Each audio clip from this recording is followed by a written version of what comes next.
Mafia Atiq Ahmad के बेटे असद को प्रयागराज के कब्रिस्तान में दफन कर दिया गया। असद के नाना हामिद अली सहित कुछ रिश्तेदारों को ही कब्रिस्तान में पुलिस ने जाने की अनुमति दी थी। माफिया अतीक अहमद अपने बेटे के जनाजे में शामिल नहीं हो पाया। सुपुर्दे खाक की रस्म के दौरान कसारी मसारी कब्रिस्तान की ड्रोन से निगरानी की गई। इस दौरान कसारी मसारी गांव को पुलिस ने छावनी में तब्दील कर दिया था।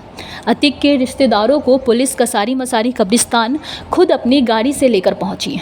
असद अहमद को उसके दादा हाजी फिरोज अहमद की कब्र के बगल में दफन किया गया है। असद के नाना हामिद अली ने सुपुर्दे खाक की रस्म को अदा किया। हामिद अली ने बताया कि असद पढ़ने लिखने में अच्छा था। हामिद अली ने बताया कि असद पढ़ने लिखने में अच्छा था, लेकिन बचपने की वजह से असद बुरी संगति में फंस गया। हालांकि उन्होंने अंतिम संस्कार में अतीक अहमद के शामिल नहीं होने पर गम का इजहार किया है। गम के अवसर पे जो है तो अगर आप लोग ज़्यादा ना बुलाएं तो अच्छा होगा। कैसे क्या किया गया? हमारा जो है तो रिश्ते में नाती लगता है हमारा। नहीं, सगा नहीं है, हमारी जो है क्या नाम है, रिश्ते में नाती है।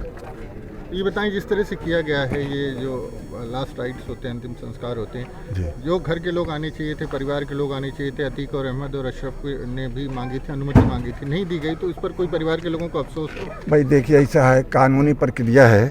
अगर शासन ने, प्रशासन ने या कोर्ट ने अगर उनको आदेश नहीं दिया तो उसमें कोई ज़बरदस्ती नहीं है, कोई हमको मतलब उस पर वो नहीं है। तकलीफ तो इस बात की है कि हाँ, किसी माँ बाप को देखने नहीं दिया गया तो वो तो थोड़ा तकलीफ तो है ही है।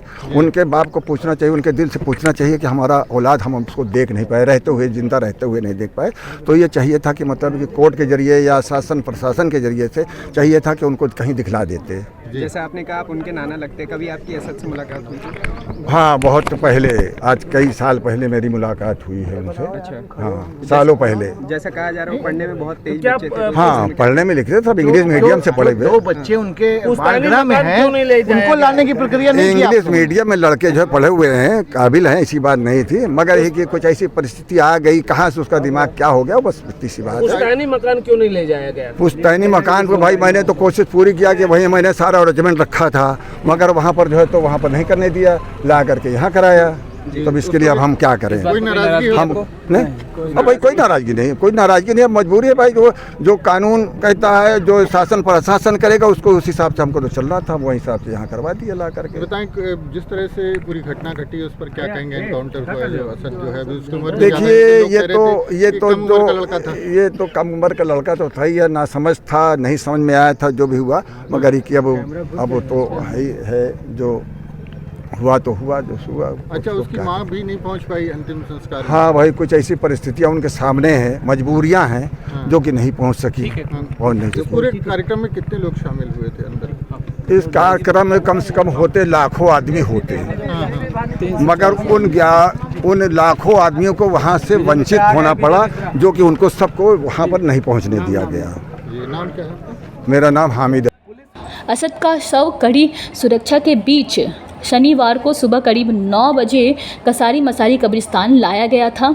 सुपुर्दे खाक में अतीक अहमद के करीबी रिश्तेदारों और परिजनों को ही शामिल होने दिया गया। कसारी मसारी कब्रिस्तान के चारों तरफ भारी संख्या में पुलिस बलों की तैनाती की गई। अतीक अहमद ने असद का शव देखने और उसके जनाजे में शामिल होने के लिए मजिस्ट्रेट को प्रार्थना पत्र दिया, लेकिन कोर्ट के फैसले से पहले ही उसे दफन कर दिया गया। Bureau report, QYF network.